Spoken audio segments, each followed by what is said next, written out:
We're going to talk about humility in the Beatitudes. I'm going to begin with the first Beatitude that we find in the Sermon on the Mount. Blessed are the poor in spirit, for theirs is the kingdom of heaven. So I'm going to talk about what it means to be poor in spirit this morning. Poor in spirit doesn't mean just humble. A lot of times you'll see that sometimes the poor in spirit is translated humble. And some who preach on it will talk about that it's talking about humility. But it's really more than humility. So we're going to talk about humility from the perspective of being, or what it means to be poor in spirit. Now to begin with, I'm going to tell you that humility is a funny thing. And it's a very difficult thing to preach on, because the impression might be, because I'm preaching on it, you might think that, well, I'm some kind of authority on this, that I have some kind of grasp on humility. And so if I have that attitude, it might be, you may assume that I'm being proud. And if I protest and say I'm really not proud, I'm really trying to be humble, then I might be bragging, and you might think that I'm being proud. So you can see the dilemma here. It's kind of a difficult subject to preach on from a perspective of a preacher. And I'm really not a preacher. I'm just going to talk to you mostly. I wouldn't consider myself a preacher. But the only thing I can say, I kind of borrowed a phrase from C.J. Mahaney. I read his book, Humility, True Greatness. And in that book he made this statement: I'm a proud man pursuing humility by the grace of God. I hope that's my perspective, and that's really what I intend to do. I'm a man seeking humility and trying to get there. So I want you to know that I'm not speaking from a place of where I am. I'm speaking of a place of where I'd like to be. It's a pursuit that I'm going to pursue or go after or to seek. Now, I'll give you some reason for my coming up with this sermon. You know, when people want to preach and teach, one of the hardest things sometimes is to figure out what to preach on. Sometimes we're reading through the Bible and something jumps out at us. Say, well, that'll be something good to teach on. Or we might read a book about the Bible and say, well, that would be a good subject which to teach on. But I'll give you some background as to why I come up with these sermons. This summer, I went to a gospel meeting and went a couple times to a place where they're having a gospel meeting. And one of the sermons that was preached there, while I was in attendance, was on the subject of pride. And the subject, actually the sermon convicted me concerning some of the things that were mentioned there. And so I decided that I needed to do a deep dive into humility. And I remember that I had preached a sermon on humility. In fact, it was titled Humility, and I wrote that sermon in about 2016. So I went back and took a look at that sermon, and actually it was not a sermon on humility, it was a sermon on pride. And so didn't help much, but I mean, pride was the subject, and I got to looking at that, and so I decided to do some more study in the subject of humility. And so that's the reason that I come up with this subject. And I'm going to preach on this subject here of the bit poor in spirit, and it's actually it's going to be 3 parts. I haven't done the 3rd part yet. I'm working on it, but I have 2 parts, and I'm going to share that with you today, those 2 parts. So, but I thought, well, I'm going to look into pride for just a minute and just do some research on pride. And I found that there are several different words that are translated pride in the Bible. And for example, in 1 John 2 and verse 16, now this verse, when people preach on pride, a lot of times this is the verse, one of the central verses they'll use to talk about pride. For all that is in the world, the lust of the flesh and the lust of the eyes, And the pride of life is not of the Father, but is of the world. Now this word that's translated pride, alazonia, is only found 2 places in the Bible. Here and also in James chapter 4 verse 16, and there in the translations it's not even translated pride. You'll notice it says in the King James, but now rejoice in your boastings, all such rejoicing is evil. And in the New King James Version, but now you boast in your arrogance, all such boasting is evil. When I did my research into the word pride, I found that in the translation of the Bible in basic English, you find the word pride, the English word pride, 247 times. But in the Young's Literal Translation, it's only found 35 times. And in the King James, it's found 46 times. So obviously there are a lot of words that seem to indicate the idea of pride, and there are other words that also describe that kind of an attitude, the attitude of pride. Now, I also found that the word pride does not always refer to something that's evil. For example, in Romans chapter 15 and verse 17, it says, in Christ Jesus did I have reason to be proud of my work for God. And that's found in the Revised Standard Version. The same word that is found in the modern King James Version, boasting, and in the King James Version, my glory, or may glory. And of course, Paul was not suggesting that he was glorying in himself, but he was actually crediting his glory to Jesus. We find that from the next verse, which says, for I will not dare to speak of any of those things which Christ hath not wrought in me, or by me, to make Gentiles obedient by the word and deed. So the credit, Paul was giving the credit to Jesus. He was glorying in what Jesus had done through him. That's what he's talking about here.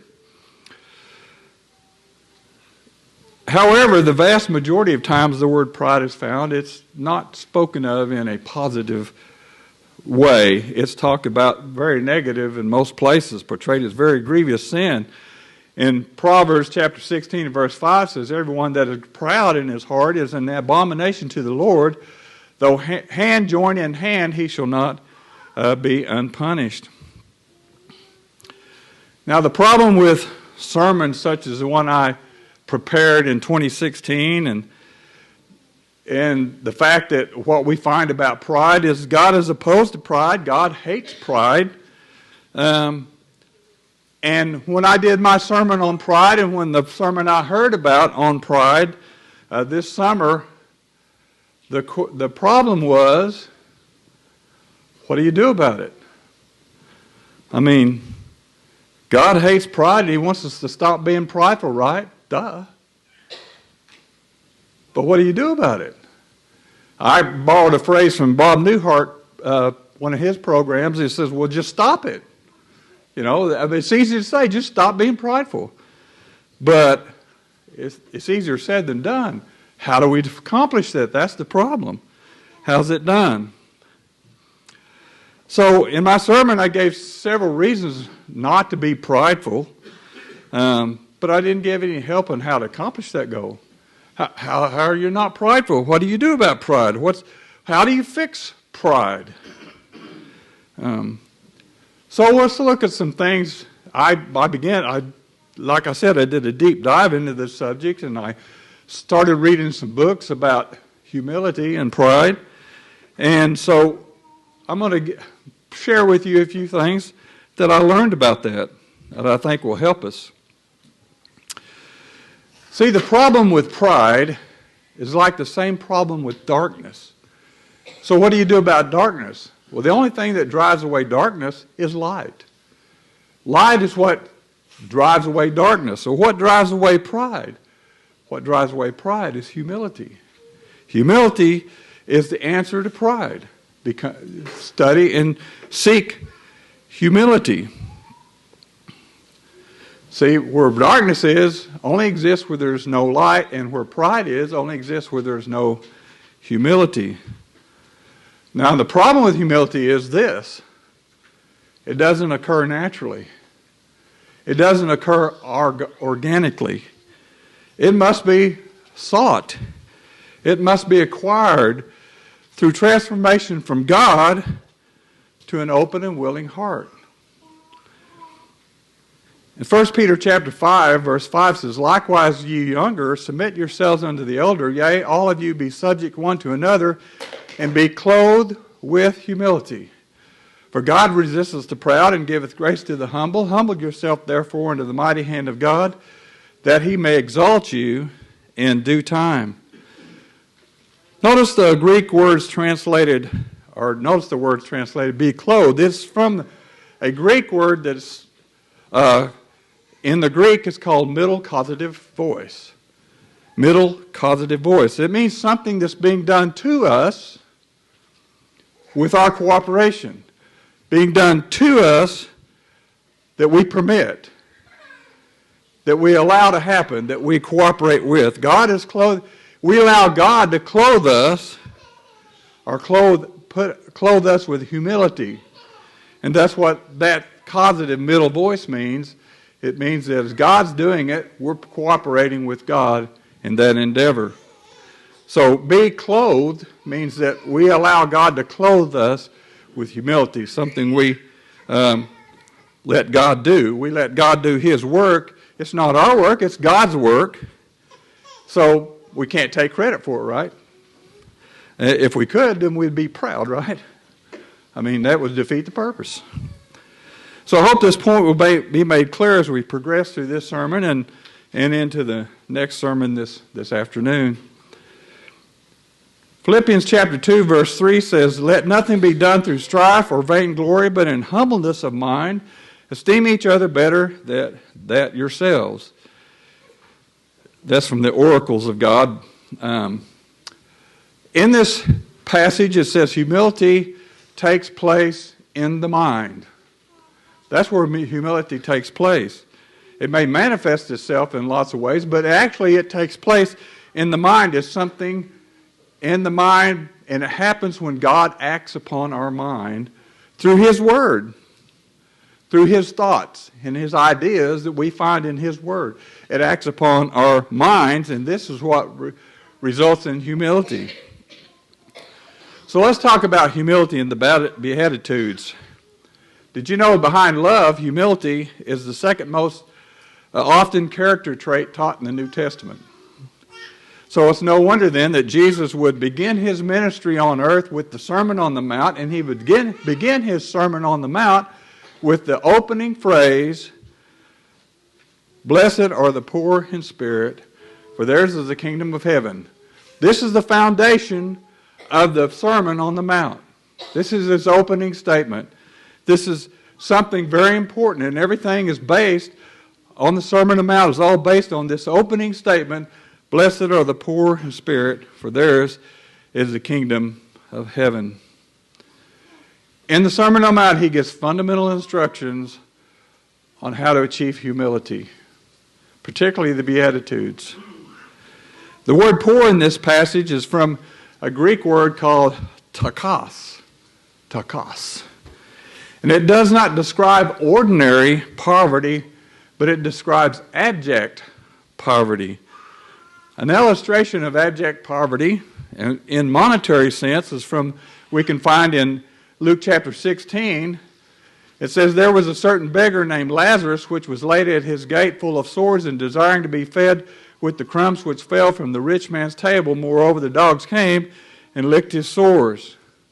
I want you to notice something about this passage. It doesn't say that he was fed from the crumbs from the rich man's table. It said he desired to be fed from the crumbs from the rich man's table. Didn't mean he had it. He just desired it. That's poverty. That is abject poverty in a monetary sense. Now, but this doesn't really describe the poverty Jesus is talking about in Matthew chapter 5. The word spirit here refers to our inner being. Specifically, it means how we evaluate ourselves with regard to our own spiritual condition. That's what he's talking about. This abject poverty of spirit comes from our awareness of our dreadfully sinful condition. That's what brings about this kind of humility, this kind of idea of poor in spirit. So how do we deal with it? How do we become poor in spirit? What do we do in order to do that? So we're going to talk about that for just a little bit, give you some tools in which to do that. The first thing that must occur for one to possess the poor of spirit is we must evaluate ourselves in regards to who God is. That's the first thing you must do. Evaluate yourself in regards to who God is. A Christian writer wrote this, and I had it written down, and I don't know who to assign it to. I don't remember where this quote came from, but I'm going to share it with you. That is, humility is honestly assessing ourselves in light of God's holiness and our sinfulness. So, do a deep dive into the nature of God, who God is. Give you some material that you might look into. There's the section on the doctrine of God in Rex Turner's book, Biblical Theology. That'll help you. And a really good book is Jim McGuigan's book, The God of the Towel, especially the chapter on the God who is holy. That's a really good book, and I recommend that you get that book and read that book. In that book, Jim McGuigan deals with the goodness and severity of God in a very balanced way. And this particular chapter on the God who is holy will certainly give you some insight, give you some help in seeing God as we evaluate ourselves in the light of who God is. R.C. Sproul says this: the grand difference between a human being and a supreme being is precisely this. Apart from God, I cannot exist. Apart from me, God does exist. God does not need me in order for him to be. I do need God in order for me to be. This is the difference between what we call self-existent being and dependent being. We are dependent. We are fragile. We cannot live without air, without water, without food. No human being has the power of being within himself. Life is lived between two hospitals. We need a support system from birth to death to sustain life. We are like flowers that bloom and then wither and then fade. This is how we differ from God. God does not wither. God does not fade. God is not fragile. Matthew Henry wrote this: the greatest and best man in the world must say, by the grace of God, I am what I am. But God says absolutely, I am that I am. We must become aware and fully appreciate the indescribably vast distance between ourselves and God. In Psalms 139 verse 6 says, such knowledge is too wonderful for me. It is high, I cannot attain unto it. In The God of the Towel, the book that I just mentioned a moment ago, Jim McGuigan says this on page 54.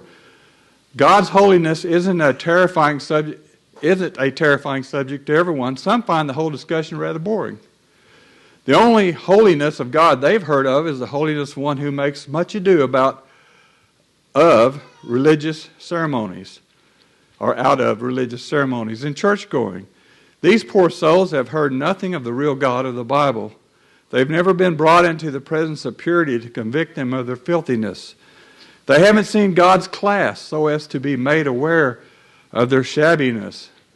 And still others find the holiness of God interesting but ho-hum. After all, they're living a decent life. While they aren't sinless, they're following Christ fairly closely as they go to church and show the community each day they are nice people. But once the moral consciousness matures, the gap between himself and God or Christ widens beyond the ability to grasp it, and the feeling of comradeship with God dissipates. The soul becomes afflicted with its narrowness and its own shabbiness. The person who has who is poor in spirit has a deep awe and reverence of God and His Word. He must or she must wonder why such an awesome God even cares about me, a sinner. Why does He care? But He does. It's interesting that He does. In Hebrews 2 and 6, the question is asked, but one in a certain place testifies, saying, what is man, that thou art mindful of him, or the Son of Man, that thou visitest him? When you learn about God, when you study about God, you have to wonder about this question. Why does He care so much about me? The poor in spirit who considers God in the light of oneself will delight in worshiping God, will delight in His infinite being, will delight in His power and His holiness, because He yet numbers the hairs on our head. He cares about us. This infinite God cares about us. It should cause us to want to worship Him. First thing you need to do is do a deep dive into the subject of who God is. And it will cause you to, if you do that honestly, if you do it objectively and subjectively, it will cause you to honor and glorify God because of our distance between us and God, and that He cares for us and what He does. Now, that's the positive point of view. The negative point of view is this: we need to refrain from evaluating ourselves in regards to others. This is a pursuit in pride-seeking. A critical spirit is evidence of a fruit of pride. In 2 Corinthians 10 and verse 12 says, for we dare not make ourselves of the number or compare ourselves with some that commend themselves, but they measuring themselves by themselves and comparing themselves among themselves are not wise. Adam Clarke, in his commentary on this passage, says this, but they measuring themselves by themselves, they are not sent of God, they are not inspired by His Spirit, therefore they have no rule to think or act by. They are also full of pride and self-conceit. They look within themselves for accomplishments which their self-love will soon find out, for to it, real and fictitious, are the same. As they dare not compare themselves with the true apostles of Christ, they compare themselves with each other, and as they have no perfect standard, they can have no excellence, nor can they ever attain true wisdom, which is not to be had from looking at what we are, but to what we should be. And if without a directory, what we should be will never appear, and consequently our ignorance must continue. As I read this quote from Adam Clarke, I got to thinking of what would be a good example of what he's talking about here. And what came to my mind is back when I was a youngster, you used to go to an amusement park called Spring Lake. No longer exists today, but they had there in Spring Lake, they had what they call a amusement center. And so you'd go in there, and they had all kinds of little different things to a fun house is what it was actually called, fun house. And in there they had these mirrors. And you'd walk up to one mirror and look at it, and you would be real tall and skinny. And then you'd go to the next mirror, and you'd be real short and fat. And I got to thinking about that. You know, what the problem was with these mirrors is it wasn't me. It wasn't a true reflection of me, because the mirror was imperfect. The mirror was flawed, intentionally, of course. But looking at it, see, I got the wrong reflection of myself. I didn't see myself as I really was, because I was looking at the wrong, flawed mirror. And that's what happens when we compare ourselves to others. We're getting a flawed reflection of ourselves. In Luke chapter 18, verse 9, it says, He spake this parable unto certain which trusted in themselves that they were righteous and despised others. 2 men went up to the temple to pray, the one a Pharisee and the other a publican. The Pharisee stood and prayed thus with himself, God, I thank thee that I'm not as other men. Well, who is he comparing himself to? Obviously, it's not God. Or other men are extortioners, unjust, adulterers, even as this publican. I fast twice in the week. I give tithes of all that I possess. And the publican, standing afar off, would not lift up so much his eyes unto heaven, but smote upon his breast, saying, God be merciful to me, a sinner. I tell you, this man went down to his house justified rather than the other. For everyone that exalteth himself shall be abased, and he that humbleth himself shall be exalted. Something I found interesting when I looked at this in the Greek, the publican says, God be merciful to me, a sinner, is how it reads in the English translation, the King James Version. But actually there's a definite article for the word sinner in this passage. It actually reads, God be merciful to me, the sinner. See, he of all people on the earth, he just considered himself to be the sinner.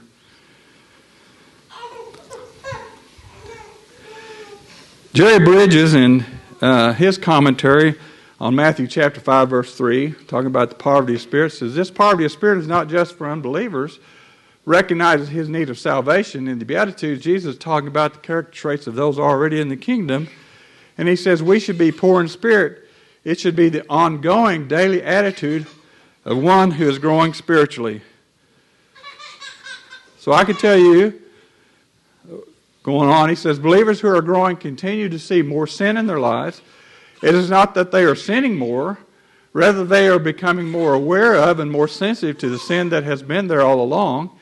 It is not the flagrant sins of society around us, but rather such sins as selfishness, our pride, our jealousy and envy, and above all, our judgmental spirit towards others.